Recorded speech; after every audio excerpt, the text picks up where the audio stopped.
Hello. आज बहुत देर के बाद मैं रिकॉर्डिंग कर रही हूँ because I have with me a very special guest. आप लोग ने बहुत मुझसे क्वेश्चंस पूछे and I have a special guest today, she is dietitian Namrata, based eight London. Why she is special is because she changed my whole personality. Me being a person with epilepsy, नम्रता ने मुझे 10 kgs loose करवाया and मेरे अंदर confidence आ गया. जो लो esteem थी वो खत्म हो गई. And that's why I wanted, बहुत मेहनत करके she is taken out time for us. आपके मेरे पास सवाल थे and I she is here, Namrata is here to answer the questions. तो Namrata, most welcome to my छोटा मोटा channel, epilepsy channel. And thank you Preeti ji, thank you so much. I really want to people to know more about you कि आप कितना you know the body of a person, you know the ailments, and like you have such supreme knowledge कि आप बहुत easily help कर देते to transform a person. So I want thank you people, so much. especially people with epilepsy, to know about you. And आप पहले हमको बताइए your journey from Punjab to London. Tell us little more about you and your degrees, what all you have attained. Please tell us about you. Yes definitely, first of all मैं आपको thank you करना चाहूंगी प्रीति जी कि आपने मुझे ये opportunity दी, कि क्योंकि आपने मुझे अप्रिशिएट भी किया, मेरे वर्क को भी अप्रिशिएट किया, कि मैंने आपको हेल्प की और आप चाहते हैं कि जो और लोग हैं उन्हें भी मेरे बारे में पता चले कि ऐसी डाइटिशियन भी है जो वेट लॉस करवाती है उन लोगों के लिए जिनको ऑलरेडी एपिलेप्सी है। बिकॉज डेफिनेटली ये चीज़ बहुत मैटर करती है कि अगर आप एपिलेप्सी से सफ़र कर रहे हैं तो सबसे उसमें जो चैलेंजिंग होता है वो होता है वेट लॉस। बिकॉज सबसे ज़्यादा दिक्कत क्या होती है कि एपिलेप्टिक पेशेंट्स को हम स्टार्व नहीं करवा सकते, उनको बहुत ज़्यादा स्ट्रिक्ट डाइट्स नहीं दे सकते बिकॉज उनकी मेडिकल कंडीशंस की वजह से। Right, right. तो आपने डेफिनेटली यू केम रेफरेंस और आपने मेरा वर्क अप्रिशिएट किया, तो उसके लिए मैं definitely first of all thanks करना चाहूंगी। And coming to my journey is very long. So first of all, I started as a diet counselor. So started with a dietitian as a diet counselor. मैंने वहाँ से start किया था. तो मैंने वहाँ पे 9 months काम किया. तो I learned everything about making diets, weight loss, and especially मैंने clinical diet study की वहाँ से. तो Okay. जब मैंने क्लिनिकल डाइट स्टडी की तो वहाँ से क्लिनिकल केसेस में जब मुझे ये चीज़ समझ आई कि ये न्यूट्रिशन की फील्ड बहुत वाइड है। तो जैसे वेट लॉस होता है, तो weight loss is not limited कि आप सिंपल किसी को डाइट चार्ट नहीं बना के दे सकते। आपको पर्सन की बॉडी भी अंडरस्टैंड करनी पड़ेगी, उनका कंपोजिशन, उनके मेडिकल फैक्टर्स कैसे हैं, उसके बाद आपका डाइट चार्ट जो है वो बनाया जाता है। देन आई डिसाइडेड, मुझे और इंटरेस्ट आता गया, तो उसके बाद मैंने डिसाइड किया कि मैं डेफिनेटली एक हायर डिग्री के लिए परस्यू करूंगी जो कि अब्रॉड से होगी। तो that dream came into my mind because I wanted to be a global dietitian, to be very honest. मैं चाहती थी कि और लोगों को मैं ठीक करूं, तो मैं एक ग्लोबल लेवल पे एक डिग्री करूं मैं। तो वहां से मेरा वो ये ड्रीम स्टार्ट हुआ। तो सबसे पहले मैंने अपना एक खुद का क्लिनिक खोला। I started my own brand which is called healthy the new way.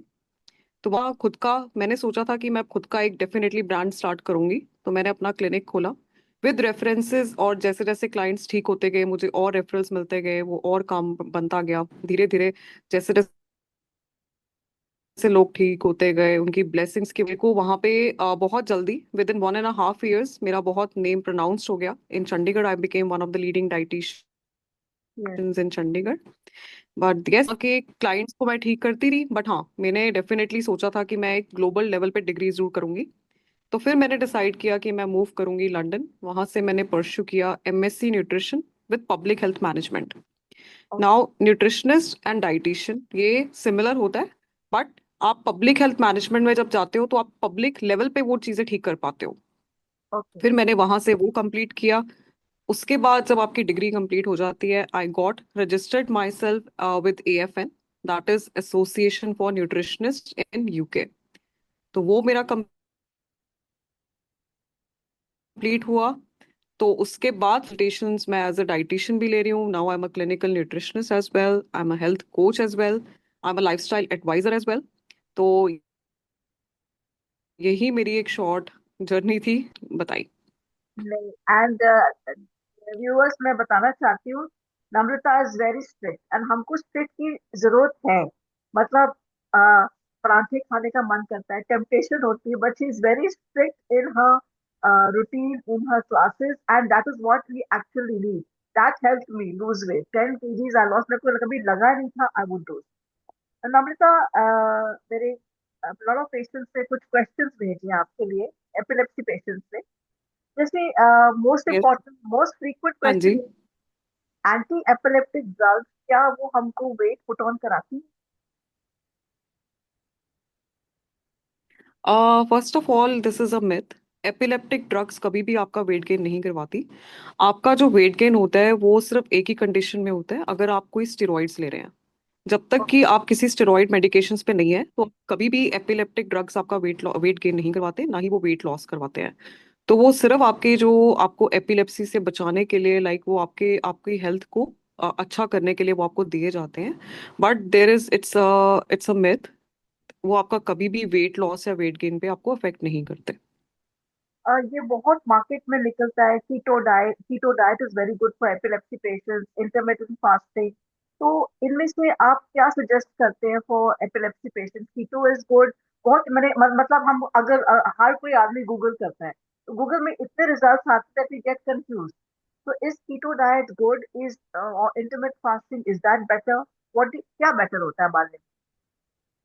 First of all मैं ये सबको ये क्लियर करना चाहूंगी कि कभी भी आपने कोई भी डाइट प्लान फॉलो करना है, कभी भी आप गूगल पे, इंस्टाग्राम पे, या जैसे कई लोग आजकल चैट जीपीटी पे डाइट प्लान ले लेते हैं, तो वो बहुत रिस्की होता है। कभी भी ये चीजें मत करें। इनफैक्ट मैंने एक डिटेल में स्टडी भी की हुई है कि chat GPT should not be used for diet plan. तो आप जब गूगल पे देखते हैं वो पर्सनलाइज नहीं होता। आपकी बॉडी को एक क्लिनिकल डाइटिशियन, क्लिनिकल न्यूट्रिशनिस्ट ही अंडरस्टैंड कर सकती है। क्योंकि बॉडी में बहुत ऐसी चीजें हो, general wait loss diet plan देखते हैं, आपको नहीं पता कि आपकी बॉडी में आयरन डिफिशिएंसी है, कोई आपके अंदर कुछ, आपको प्रोटीन ज्यादा चाहिए, कोई आपको फैट चाहिए, या आपको कार्बोहाइड्रेट ज्यादा चाहिए। तो फर्स्ट ऑफ ऑल तो never look on the internet for a diet plan, always go to for a medical professional. And second, जो मैंने देखा है कि लोग कि कई बार क्या होता है कि बस एक डाइट प्लान निकाल के किसी भी जिम से या किसी भी जिम सेंटर से निकाल लेते हैं। I am not saying gym centre is wrong, but आप एक मेडिकल प्रैक्टिशनर से ही वो डाइट प्लान लें। वो जिम में भी मिल सकता है, कहीं से भी मिल सकता है। And now coming to keto diets and intermittent fasting. First of all, मेरे को जितने भी मैंने क्लाइंट्स को ठीक किया है, मैंने कभी भी आज तक किसी भी क्लाइंट को कीटो डाइट नहीं करवाई। कभी भी मैंने किसी को इंटरमिटेंट फास्टिंग रेकमेंड नहीं करी। सिर्फ एक ही डाइट जिस पे मैं सबको ठीक करती हूँ वो कैलोरी डेफिसिट डाइट है, which I believe is the best diet for weight loss. तो कैलोरी डेफिसिट डाइट होती क्या है? अगर आपको वेट मेंटेन करने के लिए 2000 कैलोरीज चाहिए, तो हम आपकी कैलोरी 1600 पे कर देते हैं, ताकि आपकी बॉडी एक कैलोरी डेफिसिट में जाए और आपका वेट लॉस आना शुरू हो जाए। तो intermittent fasting is actually very risky. जो कि लोग, क्या होता है कि यूजुअली क्या होता है कि लोग ट्रेंड फॉलो करते हैं, कि मार्केट में एक ट्रेंड चल रहा है इंटरमिटेंट फास्टिंग का, तो वी विल फॉलो दैट। अब उनको वो भी गलत नहीं है, बिकॉज आपको जिस चीज की नॉलेज नहीं है आप वही चीज करना चाहते हैं जो बेटर चल रहा है। But intermittent fasting is quite risky, क्योंकि उसमें आपको पता होगा फास्टिंग होती है 10 आवर्स की, 12 आवर्स की, जिसमें आपको कुछ भी नहीं खाना होता। And epilepsy patients should not do fasting. Exactly, now the main thing is that आप एपिलेप्सिक के पेशेंट्स को फास्टिंग नहीं करवा सकते हो, तो ये तो एक तरह से बिल्कुल आप उनको रेकमेंड ही नहीं करोगे। Keto diet. Now what is actually keto diet? Keto diet में क्या होता है कि आपको कार्ब बिल्कुल मिनिमम या जीरो कर दिया जाता है और आपको हाई फैट डाइट पे रखा जाता है। Okay. Now keto diet epilepsy के लिए तो क्या मैं किसी के लिए भी रेकमेंड नहीं करती, क्योंकि आपको आपकी बॉडी को फंक्शन करने के लिए यू नीड कार्बोहाइड्रेट्स। ठीक Right. है। अब कार्बोहाइड्रेट्स आपका मेन एनर्जी, जो आपका मेन एनर्जी आपकी बॉडी में आता है वो कार्बोहाइड्रेट से आता है। तो अगर आप चपाती नहीं खाएंगे, आप कोई भी कार्बोहाइड्रेट सोर्स नहीं खाएंगे, आप पास्ता नहीं खाएंगे, हेल्दी सोर्स जो हो गया हेल्दी पास्ता होममेड, मतलब कार्ब सोर्स अगर नहीं अपनी डाइट में लेंगे, तो आप वैसे ही बीमार हो जाएंगे। Right. High fat diet is putting a load on your liver, आपके लिवर पे लोड डालता है, जिससे आपको diseases, high cholesterol, fatty liver, तो ये होने के चांसेस बढ़ जाते हैं। तो ये तो मैं किसी को भी रेकमेंड नहीं करूंगी, and definitely not to epileptic patients at all.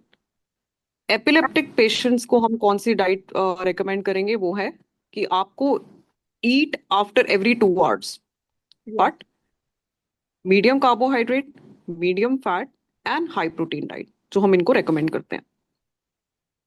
मुझे जैसे आपने बोला ईट एवरी 2 आवर्स, तो we can also drink water every 2 hours. मैं जहाँ तक मेरा नॉलेज है, टू मच डिहाइड्रेशन भी सीजर कॉज कर सकता है। तो यस। पानी का इंटेक कितना होना चाहिए? अब जैसे स्पेशली विंटर्स है, हम लोग पानी कम पीते हैं। तो व्हाट डू यू सजेस्ट कि डिहाइड्रेशन, टू अवॉइड डिहाइड्रेशन क्या करना चाहिए, टू अवॉइड अ सीजर क्या करना है? यस। तो ये बिल्कुल सही चीज है, डिहाइड्रेशन से डेफिनेटली आपको सीजर अटैक हो सकते हैं। तो हम्म, डिहाइड्रेशन का आपको स्पेसिफिकली ध्यान रखना चाहिए। तो इसका तरीका क्या होता है, यूजली हम लोग क्या करते हैं कि हम लोग या तो पानी बिल्कुल नहीं पियेंगे या एक ही बारी में इकट्ठा पी लेंगे। तो हम्म, आपने to avoid dehydration you need to take, I would recommend कि कभी भी आप ये चीज फॉलो मत करें कि 3 लीटर पानी पीना है, 4 लीटर पानी पीना है। आपने हमेशा जो एवरेज होता है 8 to 10 glasses of water in a day, hmm, वो 8 to 10 ग्लासेस जो आपके वाटर होते हैं, आप उसको जैसे 2 घंटे के बाद एक ग्लास ले लिया, या आपने फिर 2 घंटे के बाद ले लिया। मेन होता है खाना खाने या कोई भी मील खाने के आधा घंटा पहले या आधा घंटे बाद आपने पानी नहीं पीना होता। हम्म, ठीक है। तो उसके बाद आप वो जो 6 to 8 ग्लासेस या 8 to 10 ग्लासेस आपके हैं, वो आप विंटर्स हैं आप उसमें 6 to 8 भी ले सकते हैं। हम्म, तो वो आपने डिवाइड करके अपने आप शेड्यूल करके लेना है कि आपके दिन में वो आपको कभी भी डिहाइड्रेशन ना हो। डिहाइड्रेशन कब होती है, अगर आपने 4 आवर्स या 5 आवर्स तक पानी नहीं पिया, तो हाँ। डिहाइड्रेशन। तो आपने बस ये चीज करनी है कि आपने वो डिवाइड करके during through out the day you consume enough water. और रात को आपको मेनली रात को जैसे 8 बजे के बाद आपने वो पानी कम पीना होता है, so that you can have a sound sleep at night. Okay. तो ये And आपका मेन रहता है। lot of people take coffee. Epilepsy patients को coffee recommend करते हैं, नम्रता, क्योंकि I believe it can trigger a seizure, उससे migraine भी होता है। तो do you recommend coffee, hot coffee, cold coffee? As you know, लोग मतलब black coffee to lose weight, they tend to have black coffee, so much. Both, is it a myth or is it a reality for patients no, of epilepsy? It's a not a myth. So आप अगर weight loss, now firstly I would say again कि अगर आप ये सोचेंगे कि black coffee से weight loss हो जाता है, तो कोई भी एक चीज से कभी वेट लॉस नहीं होता। But definitely black coffee is very good. अगर आप वेट लॉस देख रहे हैं तो it is very good, because वो आपका मेटाबॉलिज्म बूस्ट करती है। ब्लैक कॉफी के बेनिफिट्स होते हैं, but again that is personalise. If you are suffering from epilepsy, I don't recommend coffee, क्योंकि कॉफी एक ऐसी चीज है जो आपके ब्रेन पे इम्पैक्ट डालती है। कैफीन अफेक्ट्स योर ब्रेन, वो Right. उसका डायरेक्ट इफेक्ट आता ही आता है। अगर आप कोक ले रहे हैं, डाइट कोक ले रहे हैं, आप कोक ले रहे हैं, उसमें कैफीन होगा, तो वो 101% आपके ब्रेन को इम्पैक्ट करता है। तो Okay. उसमें स्टडीज ये कहती है कि हम जब हम वेट लॉस डाइट प्लान किसी एपिलेप्टिक पेशेंट के लिए बना रहे हैं, तो as a nutritionist, as a doctor, as a health coach, आप नहीं चाहेंगे कि जो आपका एपिलेप्टिक क्लाइंट हो, आप उसमें 1 या 2% भी चांसेस लें कि ही और she might suffer from an epileptic attack. तो Yeah. उसको हम 100% अवॉइड करने के लिए हम बोलते हैं कि आप कॉफी मत लें। And definitely it's not a myth, coffee आपको नहीं लेना चाहिए। नम्रता, एक एक और बड़ी इंपॉर्टेंट क्वेश्चन एक पेशेंट ने भेजा था कि बहुत मिथ होता है कि मिथ है कि रियलिटी है। जैसे बंद गोभी, कैबेज और पोर्क, जैसे सुअर का जो मीट होता है, लोग सॉसेजेस एंड वो सलामी खाते हैं, इसमें ब्रेन वर्म होता है विच विच कैन कॉज सीजर। जो डायरेक्ट ब्रेन में जाता है उससे सीजर होते हैं। Is this true? हमें मतलब एपिलेप्सी पेशेंट्स को बंद गोभी नहीं खानी चाहिए, या सॉसेजेस पॉर्क नहीं खाना चाहिए? इज इट अ मिथ और is it a reality? Now this is not myth, पत्ता गोभी में डेफिनेटली कीड़ा होता है। तो ये एपिलेप्टिक के लिए नहीं, ये जनरल आप सबके लिए लें। अगर आप पत्ता गोभी में, ये प्रूवन है, ये साइंस में भी, न्यूट्रिशन जर्नल में भी, हर जगह प्रूवन है, पत्ता गोभी में एक कीड़ा होता है जो आपके ब्रेन में जाके आपको बीमार कर सकता है। तो उसका सिम्टम क्या होता है कि आपको फीवर आ जाना, तो ब्रेन फीवर या कुछ भी ऐसा होना। तो ये मिथ नहीं है, ये 100% ट्रू है कि आप अगर पत्ता गोभी खा रहे हैं तो उसमें आपको, अगर आपको एपिलेप्सी नहीं भी है या है, वो हर किसी को इम्पैक्ट करता है। ठीक है। तो पत्ता गोभी तो एक ऐसी वेजिटेबल है जो हम कहते हैं कि आपको खाना ही नहीं चाहिए। ठीक है। अब अगर आप उसमें पोर्क सॉसेजेस में बात करें, सलामी में बात करें, उसमें क्या होता है, आप कोई भी एनिमल प्रोडक्ट लेते हैं, अगर आप कच्चा, जिसको हम बोलते हैं नॉट कुक्ड, पोक सॉसेज वगैरह लेते हैं, तो उसमें भी डेफिनेटली एक होती है, कीड़ा होता है जिसको हम बोलते हैं साल्मोनेला। ठीक है, साल्मोनेला आपके ब्रेन पे इम्पैक्ट कर देता है। तो वो, अगर आप कुक करके खा रहे हैं, तो कुक करके खा रहे हैं तो वो ऐसा नहीं है कि वो आपको एपिलेप्सी कॉज करेगा या आपको कुछ ब्रेन डैमेज कॉज करेगा। कुक करके आप एनिमल प्रोडक्ट्स खा रहे हैं, जो लोग नॉन वेजिटेरियंस हैं तो वो ले सकते हैं। तो ऐसा नहीं है कि अगर आप एपिलेप्टिक हैं तो आप ये चीजें आपको नहीं खानी चाहिए, आप कुक करके खाएं। प्रेफरेबली हम इनको ये बोलते हैं कि अगर आपने नॉन वेज या एनिमल प्रोडक्ट खाना है तो preferably go for chicken and fish which is more good. वो इसलिए बोलते हैं, फिश में ओमेगा 3 ओमेगा 6 होता है। तो वो हम कहते हैं कि एपिलेप्टिक पेशेंट्स के लिए ज्यादा अच्छा है, क्योंकि उनको रिकवरी में हेल्प करता है, बिकॉज ओमेगा 3 ओमेगा 6 आपके ब्रेन सेल्स के लिए अच्छा होता है। बट ऐसा कुछ नहीं है कि अगर आप पिग या ये पोक वगैरह खाएंगे तो इससे आपको एपिलेप्टिक अटैक आएगा, ऐसा कुछ भी नहीं है। हाँ, अनकुक्ड आपको अवॉइड करना चाहिए। नम्रता, हम एपिलेप्सी पेशेंट्स बहुत एंजाइटी से गुजरते हैं, स्ट्रेस होता है, एंजाइटी होता है, and which is sometimes unavoidable due to the medications. Also stress होती है, एंजाइटी होती है, हमारा एपिलेप्सी का ही पूरा हमको बहुत फटीग करता है, स्ट्रेस होता है, and stress leads to weight gain. That what I have learned in my journey with you. तो how do we, I mean, अगर आप किसी एपिलेप्सी पेशेंट को, आप आपके क्लाइंट्स हैं, तो आप हाउ डू यू मैनेज उनके stress levels with food? How do you manage that? Now ये बिल्कुल सही है, जो एपिलेप्टिक पेशेंट्स होते हैं डेफिनेटली उनकी लाइफ में स्ट्रेस ज्यादा होता है। स्ट्रेस क्यों है? क्योंकि आप देखो, एपिलेप्टिक अटैक आप किसी को देखेंगे तो आपसे तो देखा भी नहीं जाता कि किस तरह से वो होता है। तो जिनके साथ होता है ये उन्हीं को पता है, वो ही उस चीज से डील करते हैं बेचारे। और डेफिनेटली उनको एक माइंड में वो रहता भी है कि अगर फिर ना आ जाए, तो वो एक तरह से एक माइंड में कांस्टेंट डेफिनेटली फेयर होता है। होता है, हाँ हाँ, हाँ, कांस्टेंट फेयर। अगर आप कांस्टेंट फिर उनके माइंड में ये है कि कहीं हमें आ गया तो, and they don't even know कि जब उनको हो रहा होता है उन्हें तो पता भी नहीं चलता कि उनके साथ क्या हो रहा है। और राइट। जो पर्सन उनको देखता है वो तो देख भी नहीं पाता। तो डेफिनेटली उनकी लाइफ में कांस्टेंट फियर डेफिनेटली रहता है। तो उसकी वजह से क्या होता है कि cortisol, now cortisol is a stress hormone. आपके जितना स्ट्रेस होगा, आप नोइंगली स्ट्रेस ले रहे हैं या अननोइंगली स्ट्रेस ले रहे हैं, तो कॉर्टिसोल लेवल्स आपकी बॉडी में हाई हो जाता है। जब आपके बॉडी में कॉर्टिसोल लेवल हाई होते हैं तो आपके वेट गेन के चांसेस बढ़ जाते हैं, अगर आपका मेटाबॉलिज्म स्लो है। Now here is the point, अब उसको मैनेज करने के लिए, now half an hour walk. तभी मैं जितने भी डाइट प्लान सबको रेकमेंड करती हूँ, चाहे वो छोटा बच्चा है, चाहे वो प्रेग्नेंट लेडी है, ओल्ड वुमेन है, कोई क्रिटिकल फैक्टर्स वाला है, तो हम हमेशा कहते हैं go for 30 minutes walk. Now walk is the most underrated exercise. लोग कहते हैं हम जिम ज्वाइन करेंगे, हम बहुत ज्यादा ट्रेडमिल करेंगे, हम वेट्स उठाएंगे, बट वॉक को सब इग्नोर करते हैं। 30 मिनट्स अगर आपने डेली वॉक कर ली, उससे क्या होगा, आपकी बॉडी में कॉर्टिसोल लेवल्स इतने कम होने शुरू हो जाएंगे, जो आपका नो अननोइंग स्ट्रेस लेवल्स बढ़े हुए हैं, that helps to manage your cortisol levels. जब आपके कॉर्टिसोल लेवल्स नॉर्मल हो जाएंगे, आप स्ट्रेस मैनेजमेंट आपका स्टार्ट हो जाएगा। राइट। डाइट अच्छा खाएंगे। Now there are many foods जो आपके स्ट्रेस लेवल्स को भी कम करते हैं। ठीक है, आप ब्रोकली खाइए, आप मशरूम खाइए, आप कर्ड लीजिए। ये सब चीजें जब आप हेल्दी फूड लेते हैं तो वो ऑटोमेटिकली आपकी बॉडी जो है उसमें एक रिकवरी मोड एक्टिव हो जाता है, जिससे स्ट्रेस मैनेजमेंट में आपको हेल्प आउट करता है। वहीं आप पिज्जा खाएंगे, बर्गर खाएंगे, आप ऐसे फूड खाएंगे जो आपको टेस्टी लग रहे हैं, तो वो उससे आपका डेफिनेटली स्ट्रेस हार्मोन और बढ़ जाएगा। तो once in a while bingeing is okay, but regularly अगर आप लेंगे तो डेफिनेटली वेट गेन होता है। And I must tell you viewers कि मैंने तो when I was with Namrata, मैंने 30 मिनट से उससे ज्यादा करती थी, क्योंकि I was so desperate कि मेरे को वेट लूज करना है। I used to sometimes cross the 30 minutes. I used to walk in the morning, walk in the evening.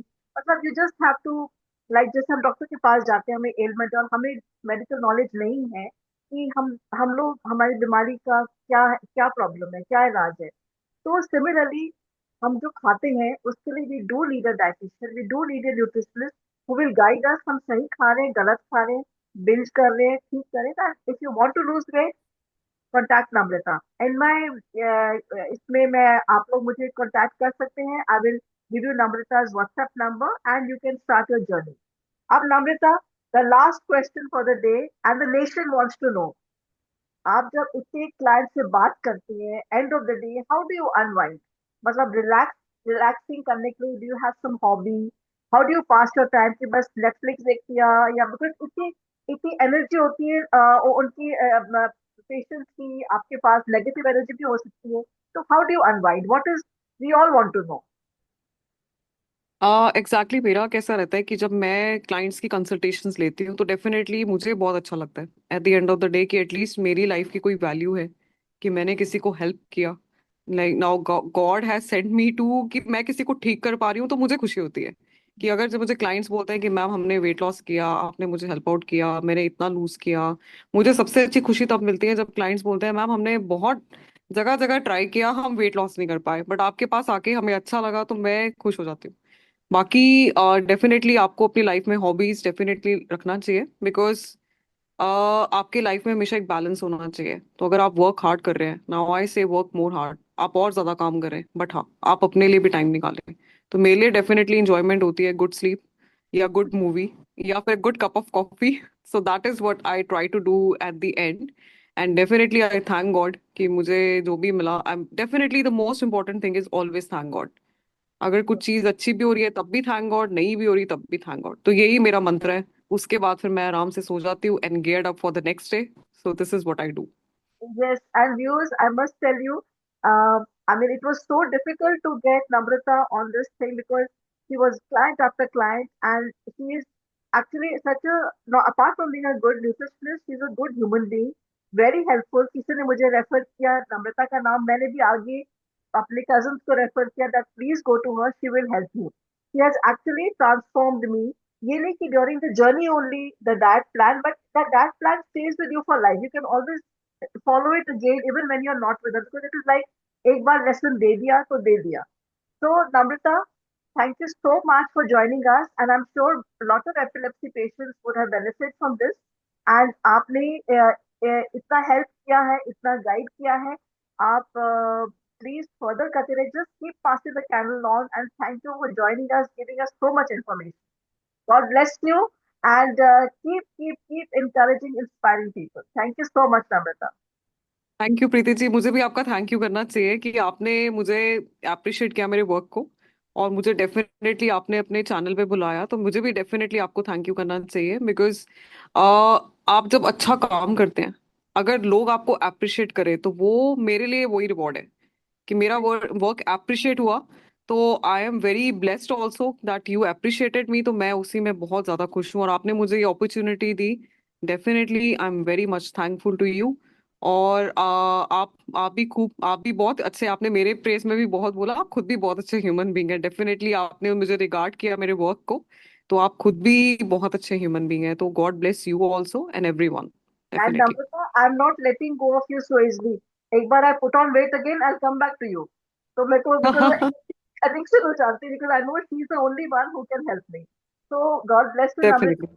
and keep flying India's flag high in London. We are very very proud of thank you so much. you. Thank you Okay, so much, thank you Preeti ji, thank you. take care. Bye bye. Bye bye. Bye bye, take care, thank you so much, bye.